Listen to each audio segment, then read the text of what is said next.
समर्थ सदगुरु श्री साईनाथ महाराज की जय। बात करते हैं विवाह की बात।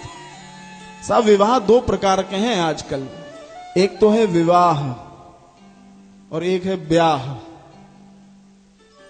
विवाह में वाह है और ब्याह में आह है। अंतर क्या है? ध्यान रखना, जहां पर उपासना की प्रबलता होती है वहां वाह वाह होती है, और जहां वासना की प्रबलता होती है वहां आह आह होती है। यह ध्यान में रखना।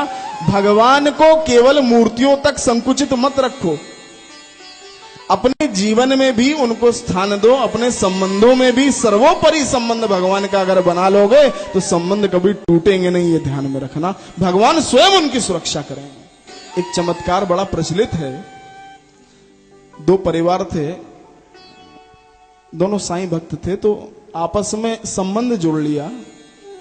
बेटे का विवाह बेटी से कर दिया। विवाह हो गया बहुत धूमधाम से, लेकिन फिर वही बात है कि कुछ तालमेल नहीं बैठ पाया और स्थिति बड़ी खराब होती चली गई, और अंततोगत्वा जो है वो स्थिति जो है वो तलाक तक पहुंच गई। ये अभिशाप है आधुनिक जीवन का। इट्स अ कर्स। जो तलाक है, जब तक नहीं था लोग एडजस्ट करते थे, अब कहते हैं अरे छोड़ो हम तलाक ले लेंगे, तो वो बात वहां तक पहुंच गई। जो घर वाले थे वो बड़े परेशान हो गए, क्योंकि ऐसी बातों का असर घर वालों पर पड़ता।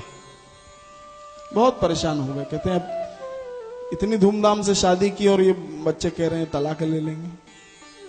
तो कहते हैं कि जब कोई आसरा नहीं मिलता तुम्हारा दामन पकड़ लेते हैं।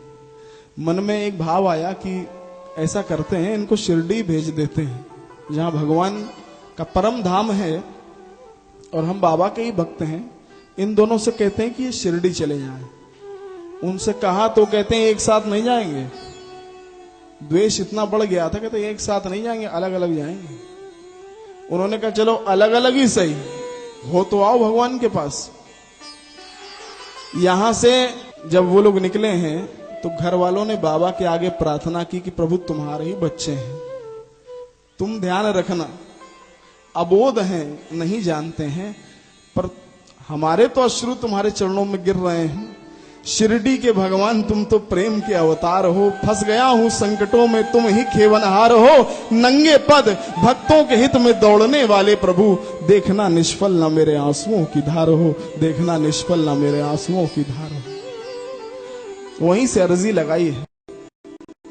ये जब वहां पर पहुंचे हैं, सच्ची घटना, तो भगवान जिसको मिला है उसको कौन हटाए। एक तरफ से वो चल रही हैं और एक तरफ से समाधि मंदिर में देख लिया एक दूसरे को, तो धक्का देने लगे दूसरों को, तुम पहले हो जाओ, तुम पहले हो जाओ।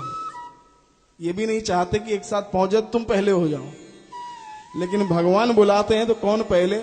दोनों एक साथ पहुंच गए। समाधि में पास जब पहुंचे हैं दोनों लोग, ध्यान देना, समाधि के पास जब पहुंचे हैं तो जो पुजारी उस समय वहां नियुक्त था, पता नहीं कौन सा भाव बाबा ने अंदर से दे दिया, इतनी बड़ी माला समाधि के ऊपर से उठाई और दोनों के गले में एक साथ डाल दी। मान लो भगवान कह रहे हो तुम कौन होते हो अपने जीवन का निर्णय लेने वाले, तुम्हारी सामर्थ्य नहीं है, तुम्हारा 1000 हाथ वाला साईं तुम्हारे साथ है, तुम्हारे जीवन का हर निर्णय तुम्हारा भगवान लेगा, तुम्हें कोई निर्णय लेने की आवश्यकता नहीं। इसलिए कहा कि भगवान को आप केवल मंदिरों तक मत रखो, भगवान को अपने साथ में लेकर के जब तक नहीं आओगे काम बनने वाला नहीं है।